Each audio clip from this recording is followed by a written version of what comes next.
And thank you to everybody. I don't think this works. Check. Testing. It's more for us. Okay. Well, thank you for everybody who's gathered here today.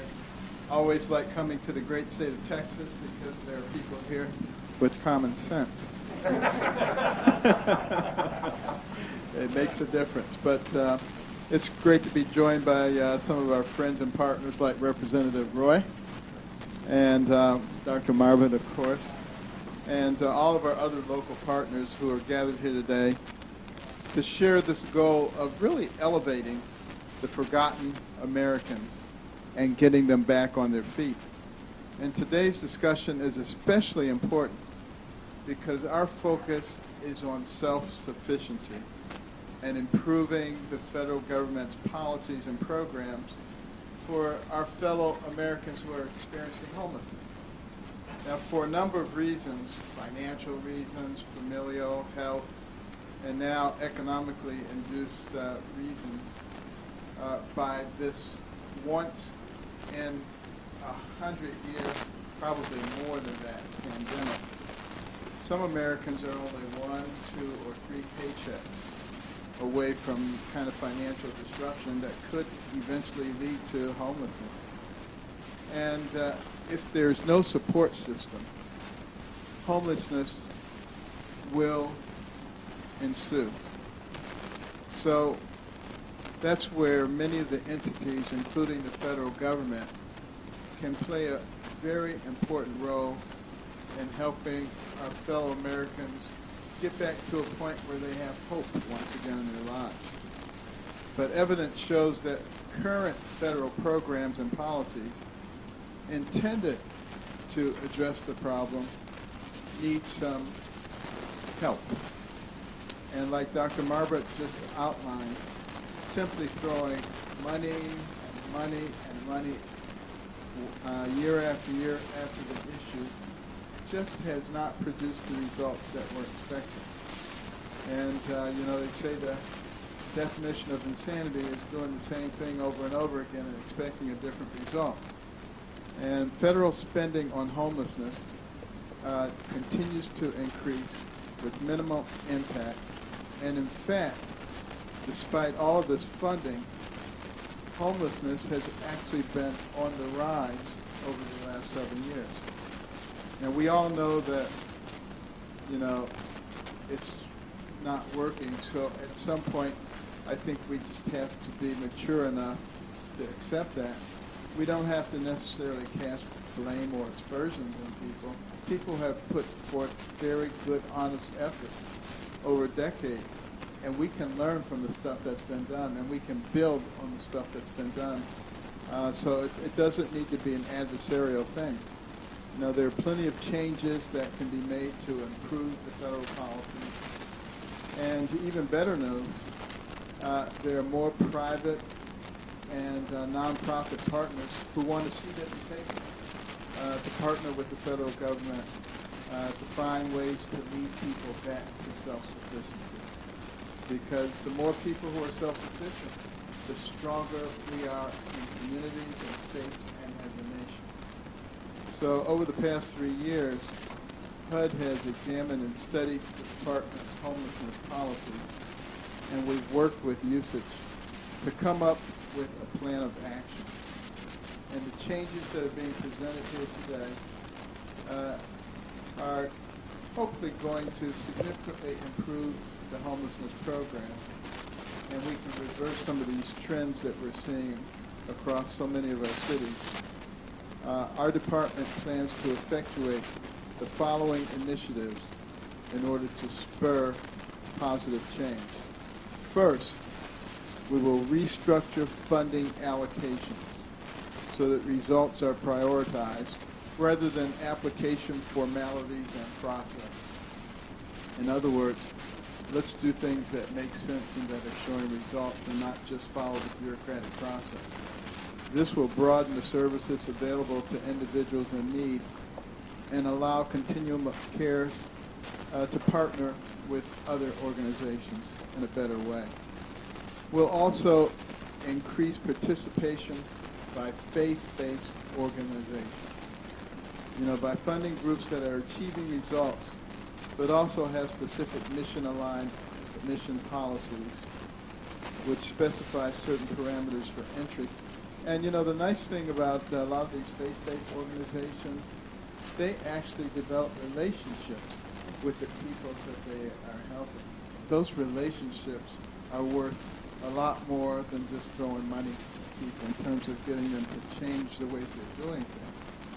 And you know, these organizations should not only be resources out there, but you know, in the past we've actually excluded their services with some of our policies. And if we know our history, there was a time when they were the ones who did all this stuff. All the stuff that HUD is doing used to be done by the faith-based organizations. So we certainly shouldn't be excluding them. That's the last thing we need to be doing. We will also increase local flexibility and accountability by updating requirements and reports so nonprofits are not micromanaged by HUD and its various funding requirements. And one of the things that is really going to allow us to do that is we've made some very significant upgrades to our IT systems over the last year or two so that we can actually know what's going on virtually in real time. And that really allows for a lot more flexibility. You know, too often it's easier to hit the ground running independently without the federal government because of our extensive applications and reporting parameters. And obviously, that's a change we're going to make. HUD also plans to continue its emphasis of self-sufficiency. Things like employment training, job placement go a lot further lifting someone out of poverty and into a long-term self-sufficiency atmosphere. We also support more recovery and treatment programming so people can get the help they need. You know, as Dr. Marbert was saying, you know, just putting them under a roof in many cases doesn't do the job, particularly if they have addiction problems or mental illness problems. Those people can be helped given the appropriate attention.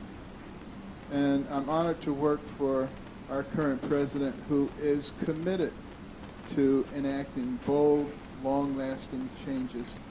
And this administration is committed to making this vision a reality for all Americans.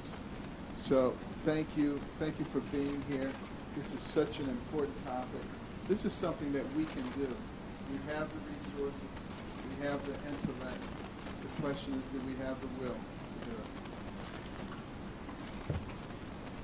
Thank you, Secretary Carson. My name is Paul Webster. I'm a Senior Policy Advisor for the Department of Housing and Urban Development.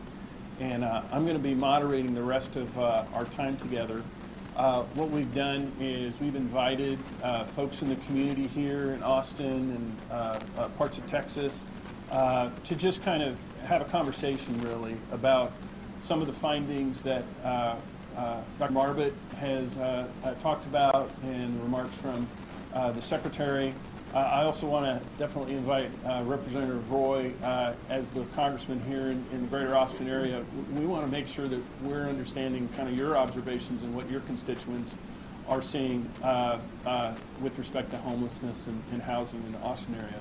I just want to do a real quick introduction to our roundtable participants. To my left is Mike Ariella with the Texas Department of Transportation. Very involved with some of the I-35 improvements and the interesting local impacts in terms of how homelessness encampments is impacting some of the downtown improvements here in Austin. To his left is Melissa Duder, MD from Sigma Mental Health Urgent Care in San Antonio. She's got a really interesting and unique service that provides mental health services to homeless individuals and families. And to her left, I don't think he really needs any introduction here in Austin. There's Alan Graham with Mobile Loaves and Fishes and Community First, kind of a real innovator and fixture here in Austin with respect to the homeless. On the other side of the table, we've got Kevin Roberts, the president of Texas Public Policy Foundation. I know that you've been really focused on what's been going on here in Austin and some of those impacts as they've been not only felt here in Austin but across the state. Next is Bill Bryce with ADX Helps. You're the local business improvement district right here in Austin, and I know there's been some challenges with some of the local policies and ordinances and how that impacts not only folks experiencing homelessness but local residents of Austin and the business community. And then next is Beth Biggs. She is with Family Promise of Baldwin County. Beth is a longtime COC participant. She's been focusing not only on what's going on with the faith-based communities in Baldwin County, Alabama, but also just the larger governance and community aspects of how the HUD programs are rolled out. And then lastly is Katie Wilson with Haven for Hope down in San Antonio. Haven for Hope is one of those programs. It's just an exemplary program that does just so many things right. And so we really are just really interested in hearing from you all just in a general conversational way. We are kind of limited for time, so I want to encourage everybody to be really concise as much as you can. But I'm just going to kick it off and talk just real quickly about the issue that's been brought up by Dr. Marvin and Secretary Carson, trauma-informed care and behavioral health. I know that I saw some heads shaking. Melissa, I saw your head shaking. Kenny, I saw your head shaking. So if you've got some insights or some ideas, some reaction, we'd love to hear it.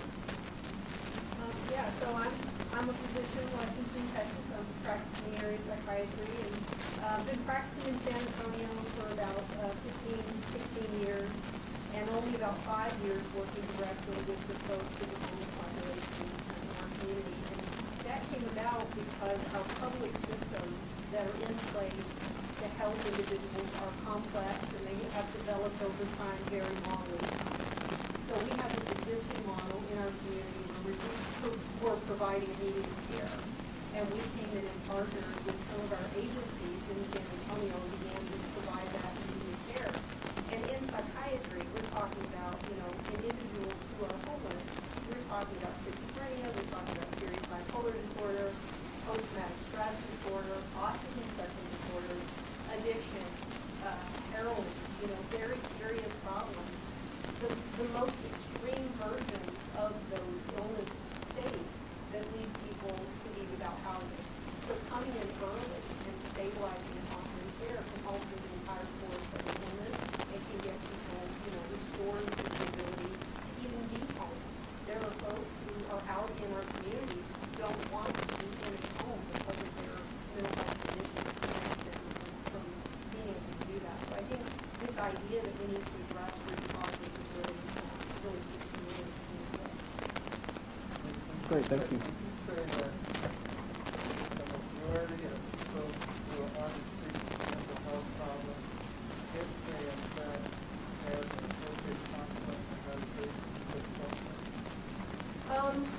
I don't know if there's research to tell us, but I know that a substantial number would, right?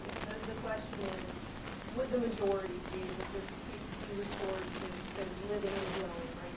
And the answer is complicated, but we have a number of people who are unstable because they lack access, or simply because the absolute severity of their problem. And if we can offer them the services they need, we really do come a long way. Because mental illness and addiction exist in far higher rates in populations of homeless individuals. They're just much, much higher than other folks, and we can't ignore that. Alan, I know You and Kenny are just taking folks right off the street, isn't that right? I mean, what are you seeing in terms of when you're able to provide those services to them, and what is your experience there? Paul, we focus exclusively on homeless, and that's the unaccompanied male or female that live on the streets and have been homeless for quite some time. Just to lay the groundwork of the men and women that live in our community, the average age is 58 years old. The average time on the streets is 10 years. 65% of our population battles 2 or more comorbid diseases, and the average age of death in our community is under 60. So we have a tremendous experience with this population. And I can promise you that when you live on the streets of anywhere USA, it will drive you crazy. And it in and of itself is a level of trauma that's beyond anything that you and I really ever experience. And this is coming from someone that has spent about 300 nights on the streets with our friends. And this issue is totally mitigatable when we deploy the right resources. And our village, which has a phenomenal rate of success of homing people, not housing people, but bringing people home, is incredible. And when you really look at trauma-informed care and what it is, where it flows out of, we believe very profoundly from a profoundly broken family environment. We believe that the single greatest cause of homelessness is a profound, catastrophic loss of family. Because if you look at the numbers that are printed on here, this amounts to in the low 100s of 1% of the entire U.S. population. It's a relatively small number, and without question, they come from this cataclysmically broken family and forced family environment. This is really what I like about what's going on here, is that we're trying to really re-empower the community to come up underneath the women, men and women that are out there on the street. It's the forced family. It's from a biblical perspective, it's loving religion. Some people call it therapeutic communities, kind of therapeutic community model. Kenny, I know that this is kind of the heart and soul. I love, on your website, you talk about your goal isn't necessarily housing, it's transformation. Tell me a little bit more about that.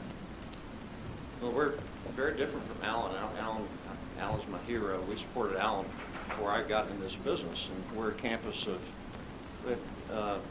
27 buildings and 22 acres and on. And trauma-informed care is, we've been doing it for years, and when I hear cities saying, there's this new thing called trauma-informed care, we couldn't do our job without it, and we, every time, this supports what Alan said, someone who's homeless, there's a reason, and we find it's trauma every time. It could be as a child, they might not even remember. And so we focus on trauma-informed care, and Secretary Carson, you asked a question, and Dr. Duder is very careful, and I'm not as careful. I will say, every time we get someone to Dr. Duder, which is every day, to her, it's an example of a partnership with a nonprofit and a for-profit, they get better. And then we find physical needs that were unmet and deferred, and we're able to treat the whole person. It happens often. And so this trauma-informed care, people ask me still, after 4.5 years, what has surprised you about being Haven for Hope? And I say two things. One, it's more complicated than I ever could have imagined. Not just Haven for Hope, but the homeless issue itself is so complex. And then the second thing, and ties for the first, is the amount of mental health issues on those that are homeless. And Alan said it well. A person who's normal, whatever that is, if they lose their home, that's a trauma that they won't overcome for a long time, and we're there to help them do that, to overcome whatever trauma it is that they've experienced lately or long ago. We get to the root cause.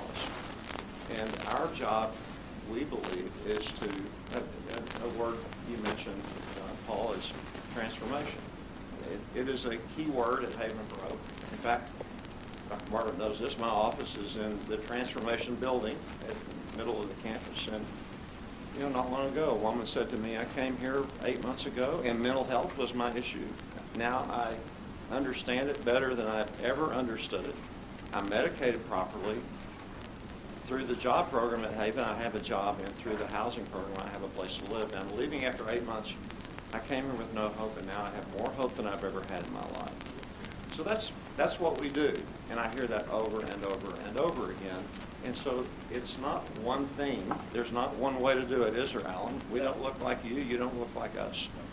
But we help people. But it sounds like found the one substitute or augment what's missing in your life in terms of family. Because that was the thing that I noticed when I visited youth ways. There were a lot of people carrying mental illness, but you have recreated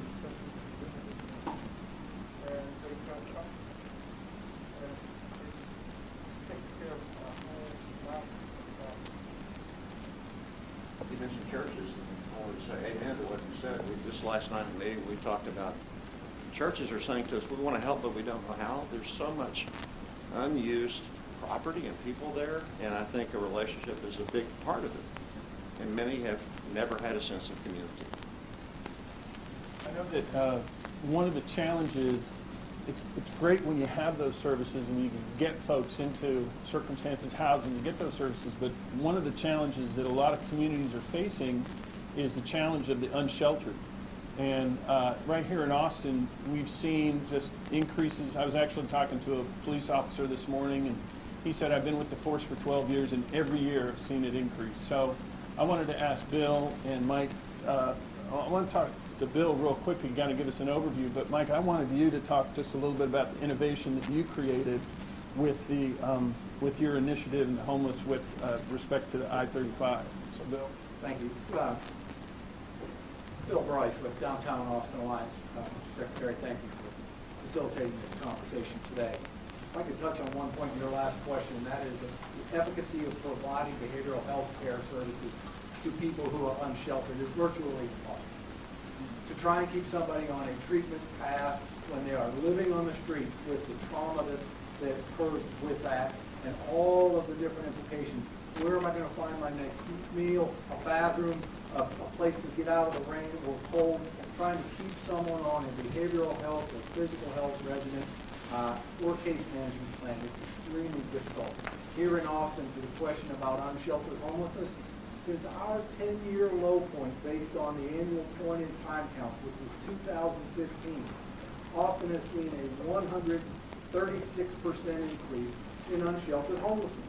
And while permanent housing is a critical factor in addressing homelessness, we are not providing a roof for anyone that wants to get under one. We do not have the resources to do that. That increases that level of trauma for longer periods of time. Our chronic homeless percentage is 54%. That's 30% higher than the national average. And I firmly believe it's because we are not providing the front-end resources to give people the opportunity to get under a roof, get the essential resources that they need, many of whom, as stated by the National Alliance to End Homelessness, can effectively resolve with those supports without the most expensive modalities of permanent supportive housing that are in tremendously short supply, and by the way, take a really long time to get built or to open up units in a rental market like Austin has, which has been over 95% for many, many years. I appreciate, Bill, that's really some great local comments here, and I want to get back to the idea of flexibility. Just to put an exclamation point on what you just said, if you go to Los Angeles and you look at the number of homeless people there, and you look at the amount of money that has been allocated per homeless person, $400,000, because you're using this permanent supportive housing model, you're losing all your transitional housing, all the things that really provide the mechanism to get people into the right place. So I think maybe they meant well, but this is where we have to actually look at the data and make adjustments. Representative Roy, Mike. Yeah, Mike, I want to hear. Mike and I had a great conversation, and I was referred to you, and I said, why am I talking with someone from the Department of Transportation about homelessness? This doesn't seem to fit. But we started talking, and you told me a little bit about the innovation that you're doing down here. I just appreciate if you could just tell that story to Secretary Carson.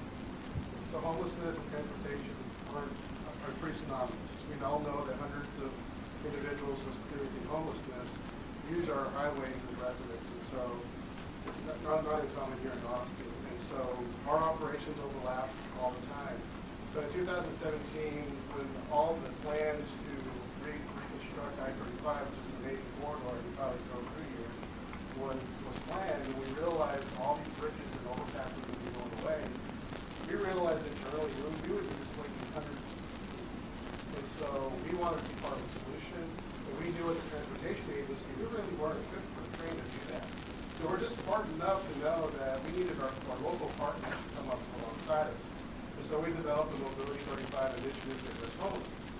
And so my private life is also was very active in the face-to-face area of the director of admissions and outreach to my wife. And my wife had a really strong, heart towards individuals experiencing homelessness.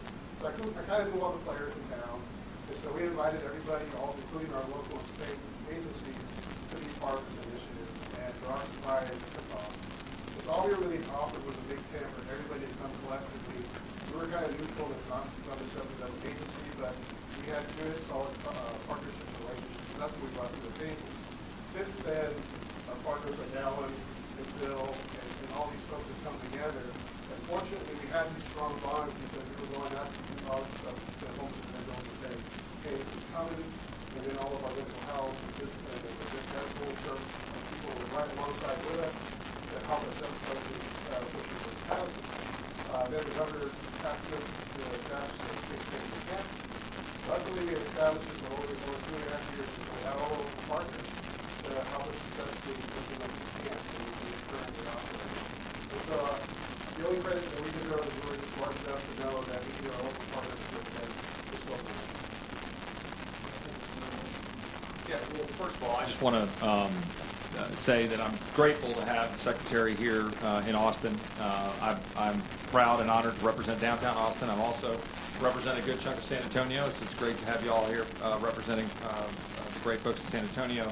The Secretary and I met about this issue, I think in February or thereabouts, over at his office, and he's got a heart for this issue and has been a great leader on this about what we need to do nationwide. And so I just appreciate you all being here and focusing on this important issue. The second thing that I think is so critically important, and it's great to see Alan, it's great to have you here. You're obviously one of the leaders in our community on this. It's great to see you, Kenny, as well on this. The importance of civil society, the importance of faith-based community, the importance of the nonprofit sector, charities, and driving this, and that the Secretary recognizes that is where we accomplish the most for people, and that the federal government, the state government, our role in supplementing that and providing, support to that is the right direction. And that recognizing that to me is so critically important because you guys are the ones on the ground, I think, making such a critical difference. And so I appreciate that. And the third point I wanted to make. Give me a big amen on that. Yeah. Hey, I'll give myself an amen on that one. I can't remember. I think we were over here talking about not wanting the federal government telling us what to do, and I was going to give a loud amen on that. That's how I'm predisposed. But the third point that I will make, and I'll be the guy that ventures the toe into the political waters here, not too much, but we're sitting here in Austin, Texas. We all know what's going on. In my opinion, it's not good. The Austin City Council needs to look at the city of Austin and decide if we want to solve this problem the right way, working together to do it, and to work with organizations that can do it, instead of turning this into a politicized circus in downtown Austin where people are not safe, where the homeless community, frankly, are not safe. It's not good for the homeless community, and where, frankly, the danger is rising on the streets of Austin, Texas. And it is not good for the people of Austin, Texas. It is not good to walk around downtown Austin and be concerned about your safety. I lived on South Congress Avenue 20 years ago when I was in law school.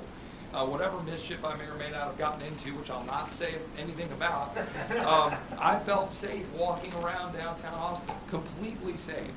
And I'm just telling you right now that this is not a good environment, the direction we're headed as a city, and I think we need to take a look at that as a city.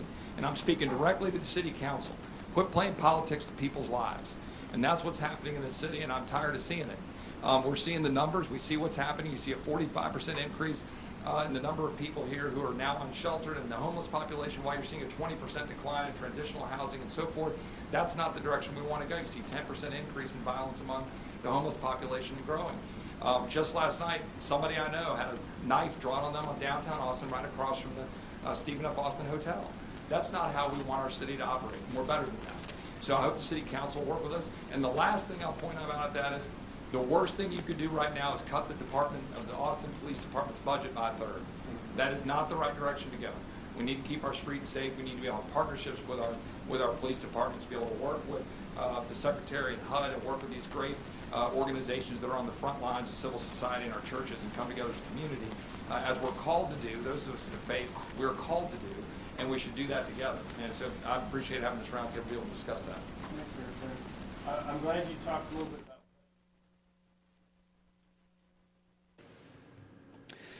Will Dupree once again here in the KXAN live studio. We'll point out that Congressman Chip Roy, who just spoke a few moments ago, is in a tight re-election battle against Democrat Wendy Davis, and some of his comments obviously were geared towards that audience and running for his particular office. Let's get back in once again to this roundtable here in Austin about the federal response to homelessness.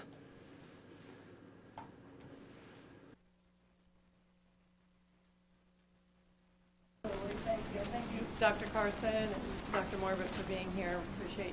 Appreciate the invitation, Paul, to be a part of this, because I am not from Texas. I'm actually from Alabama. And thank you very much. I appreciate that. Notice the twang of the Alabama. Yeah, but I'm a Jersey girl. I know. I'm from New Jersey. I know. But anyway, over the last 15 years, I've been involved with COCs and seen the value of them, and have also seen how the process and the policies, for those of you who are involved in that, have really, strangled us in what we can do locally.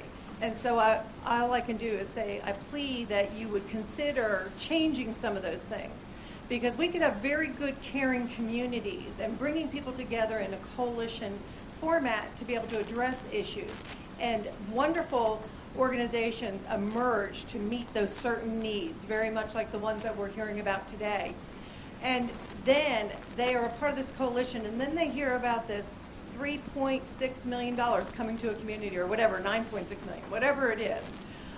And what are we doing with all of those dollars? And they go to very large organizations that are running permanent supportive housing programs with very little attrition of people not moving out. So, I'd love to see, some of the things that we could be doing from a federal standpoint, from a policy standpoint, is that we include more faith-based initiatives in a part of that COC process.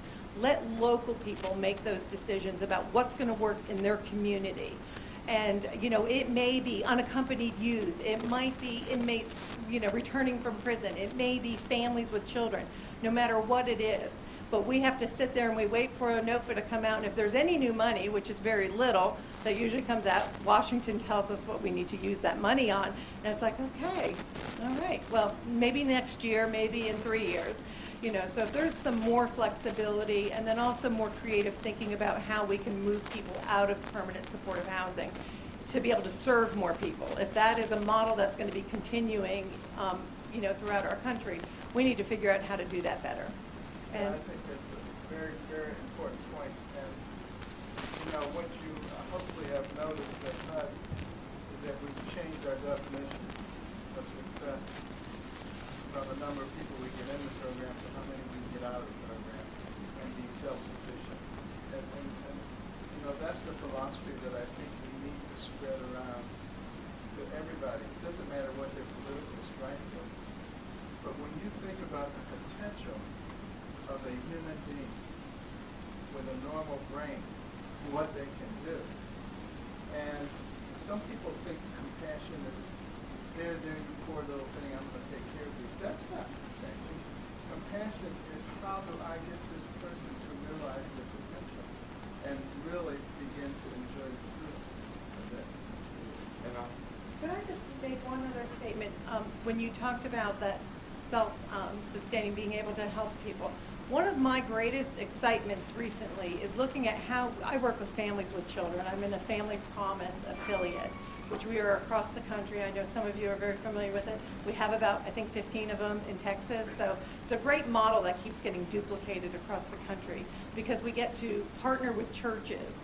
But one of the things that has gotten me very excited is the ability to work with families and challenge them to think outside the box. Yes, you might have that job making $12 or $14 an hour, but what else can you do in your family to raise income? Because just looking at all the what they call the gig industry and side hustles, we all do it to some extent, or have at some point in our lives. How can we help people in low-income families to get another $400 or $600 a month coming into their house? That makes a huge difference of being able to make it through those tough times. And so if it's a dog walking business, a cookie baking business, a house cleaning business, whatever it is that we can help.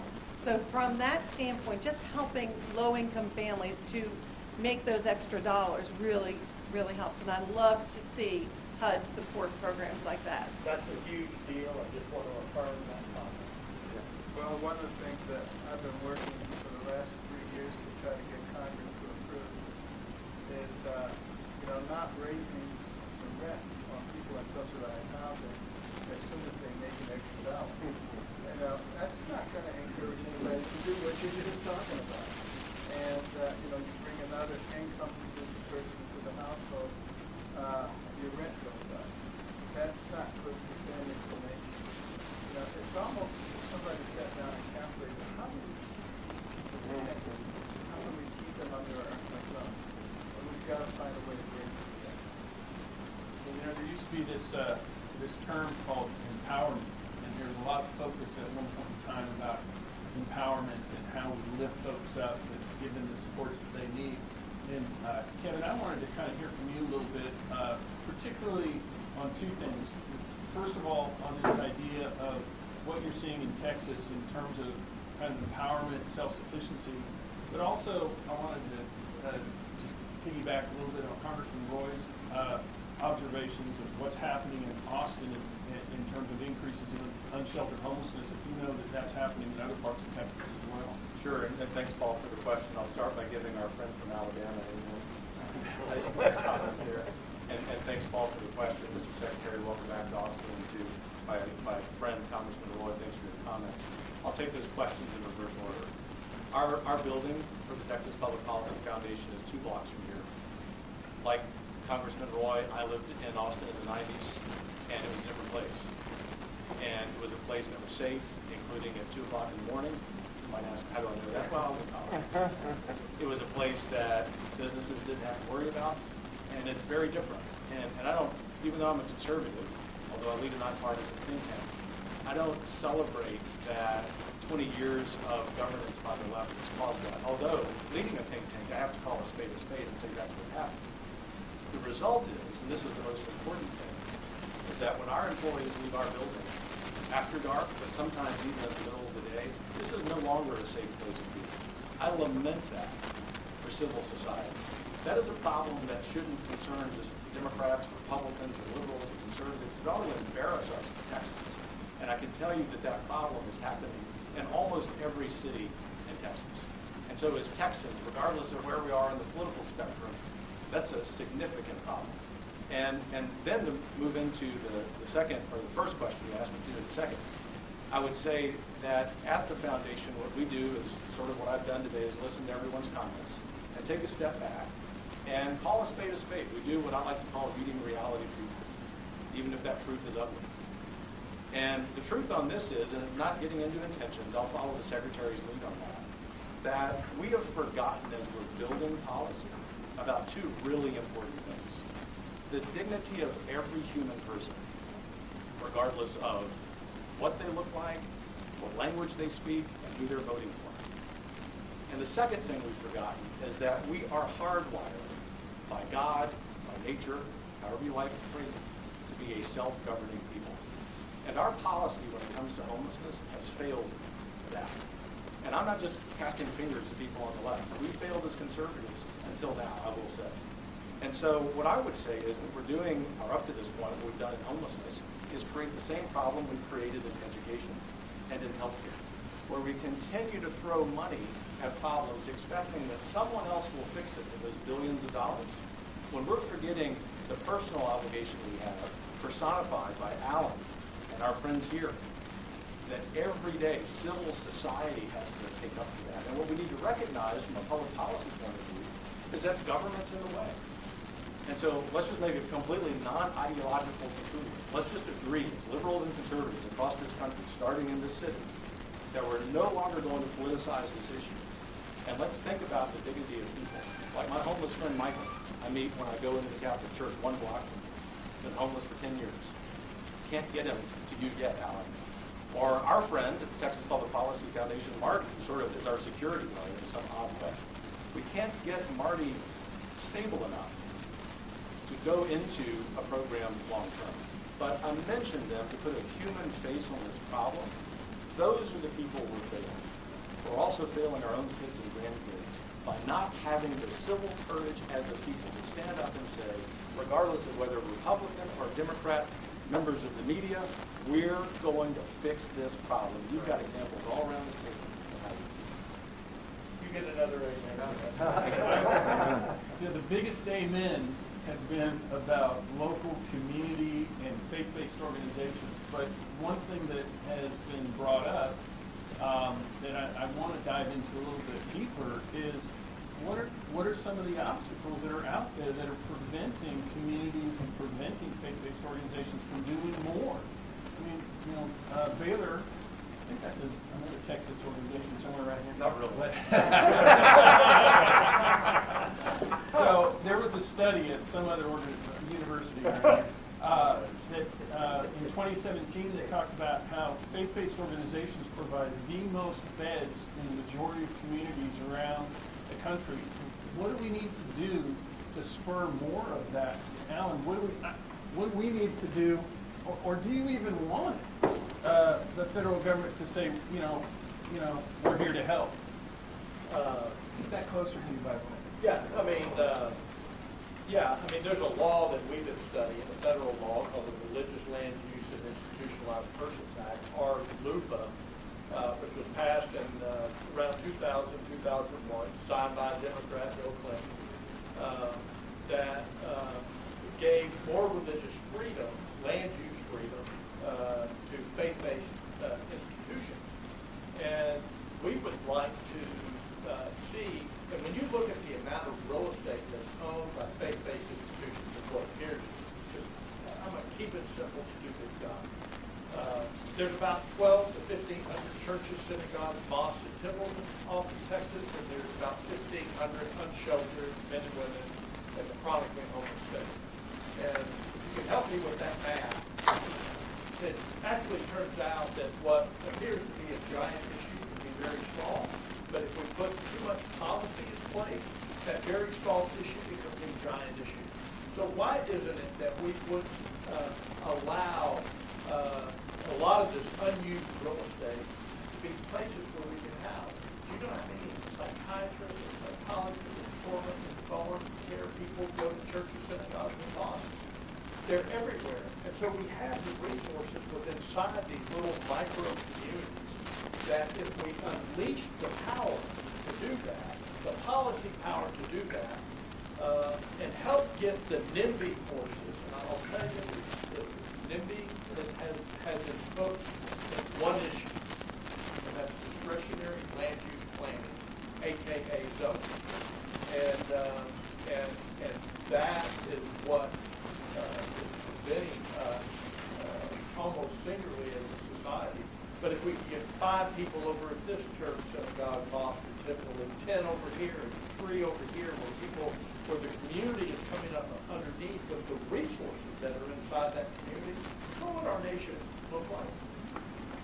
That sounds like a conversation that Beth and I had over barbecue last night. And Kenny, I want your opinion on this too, because you came from corporate America into a faith-based kind of community. I mean, I'm sure you've seen some pretty interesting contrasts there.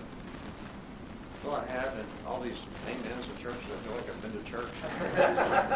Skip on Sunday, maybe. We talked, as I said, in a meeting last night this came up. We have historically utilized churches to get to know someone that leaves Haven for Hope. So here's a ready-made relationship. That doesn't mean it's going to happen, but it's a start. Last night we talked about just what you said, Alan, how much unused land is out there that churches have that is not used nearly all week long. And so I come from a finance background, and you said it earlier, Secretary Carson, common sense needs to prevail. The land costs in Austin for sure, and in San Antonio, it doesn't make sense to build affordable housing but with the cost of the land. And we don't have enough places to put people out. I think the churches are an unused, untapped resource to provide people with places to live, and on top of that, provide a safe place and a relationship on top of it. We're working on that. And that's a very good model, because there was a certain community in Riverside, California, that we visited, and they had land, so they built 4 single-family homes on that land, and they brought in 4 homeless families. And they used the resources that existed in that church, the professionals, the non-professionals, with the goal of making that family independent in the course of the year. And then they bring in another family. And then the mayor worked with them, the city council worked with them, because this doesn't really look good. You know, and that model, along with other models that are out there, allow government to play a subsidiary role to us, we the people, the constitutional we the people, to go out there and really be the tip of the spear, you know, in mitigating these big issues. But we now advocated the other way around, where we expect the government, and we go and yell at the mayor and the city council, wherever they are. Very good. And it should be the private sector, on the front line, the government acting in a supportive role. So we've got some innovators at our table here today. One of them is Melissa with your model, and you and I talked a little bit about some of the barriers of getting folks the kind of treatment they need, you know, behavioral health treatment, mental health treatment. Can you talk a little bit more about with Sigma, how you came to be and the need that you saw and how you innovated in order, and if there were any barriers with that? And I'm just going to give you a hint. We talked a little bit about insurance and how that kind of played or didn't quite play in terms of the provision of mental health care that you provide. Yeah, so my business is a mental health clinic, and I have a team of people who serve our community, and we began in the affluent part of town, providing transparent pricing, low price community services so that people could walk in and get services. And we did that because the insurance industry, first of all, in psychiatry, there's still a parity problem, there's a reimbursement problem in psychiatry, but also there's prior approval for the specialty problem. So we were working after hours, we were seeing people on weekends, and allowing them to just come in and immediately access a service, which the regulations and the policies and the insurance-based care would impede. So we started that way with a plan, maybe at some point to delve into that insurance-based world that just simply doesn't work very well, okay? It would make it really hard. What we would have to do is we would have to raise our prices for the people who can pay, to absorb the cost of people who can't pay, but instead we just don't charge anybody a whole lot and we try to be fair. And that's the model we kind of brought in to serve the community of people who are homeless. So that we could come in, and the barriers in the public sector in psychiatry are different. There's a lot of money that's thrown into psychiatric clinics that are funded by the state and federal government. And whether they've worked well or worked inefficiently, we continue to kind of use those same treatment models. And so we came in and we used our treatment model from the nice part of town that we then brought into that community. And really we do exactly the same thing. We provide the same level of service. One of the things that I was speaking to Kenny about, and also Beth before we began the session, was how grateful folks are in the homeless community, because I think they've never really had that doctor-patient relationship that we're providing, where we're giving them, you know, the same level of care as the affluent folks who drive up in their Escalade. So, Paul, if I can just jump in there, that is so critically important, right? I mean, in terms of this whole issue we're talking about, obviously we're talking about homeless, right? We know all the numbers, right? We're talking about a lot of issues, substance abuse, mental health issues, and other chronic issues that people are dealing with. But the importance of obviously healthcare being central to all of this, right? And our healthcare system is broken, and we all know that. And there's a lot of. I'll amen that. Well, yeah, we're getting another amen, man. We're bringing the amens out. You're right. We're gonna be clear on Sunday, but But why do I bring that up? Because you just said the most important thing, that's about this issue as well as healthcare, and it's all intertwined, which is, I don't know why every conversation we have in D.C. and all these conversations about policy, it's all about the race to empower insurance bureaucrats and big companies to be able to manage our healthcare. Well, it's the last thing that we want to do. What we want to be able to do is have a patient and a doctor. We want to have a patient be able to go to a doctor, and whether that patient is somebody who's homeless and we're getting support for that individual, but it's important, or whether that patient is affluent, as you said in starting. All of us just want to be able to go to the doctor and stop going to some middleman or middle person to be able to go get the care that we want. And that's fundamentally central to transforming all of these issues. Healthcare, homeless, all of it's intertwined. We're empowering bureaucrats instead of people. And we've got to get those folks out of the way and then get those relationships back one-to-one so that then we can help people who need it. Absolutely. Bill, I think we had a little conversation about that just kind of writ large here in Austin. I mean, am I hearing that right? About how we kind of got a middleman in it, and if we could kind of reduce some of the regulatory or increase some of the flexibilities, local communities would have better abilities to fill the gaps as they see them. I think that there'd be more depth to that by now. You know, I think that Austin has demonstrated that over the recent years in particular, when HUD has said we are focusing funding on veterans or youth to reduce homeless in those subpopulations, we've demonstrated our ability to do that. We've responded accordingly. In the meantime, we have this burgeoning increase in unsheltered homelessness of individuals, mostly men, mostly not veterans.